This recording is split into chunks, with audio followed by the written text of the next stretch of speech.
සුබෝදෑසනක් මෙන්න දැන් ලැබුණු විශේෂ පුවතක්. රාජ්‍ය බුද්ධි සේවයේ හිටපු ප්‍රධානී විශ්‍රාමික මේජර් ජෙනරල් සුරේෂ් සලයි මහතා අත්අඩංගුවට ගෙන තිබෙනවා.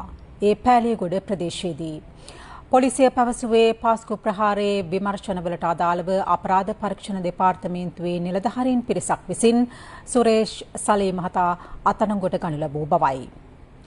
එම ප්‍රවෘත්තිය නැවතත් රාජ්‍ය බුද්ධි සේවයේ හිටපු ප්‍රධානී විශ්‍රාමික මේජර් ජෙනරල් සුරේෂ් සලයි මහතා අත්අඩංගුවට ගෙන තිබෙනවා. ඒ පෑලියගොඩ ප්‍රදේශයේදී පොලිසිය පැවසුවේ පාස්කු ප්‍රහාරයේ විමර්ශනවලට අදාළව අපරාධ පරීක්ෂණ දෙපාර්තමේන්තුවේ නිලධාරීන් පිරිසක් විසින් සුරේෂ් සලයි මහතා අත්අඩංගුවට ගනු ලැබූ බවයි.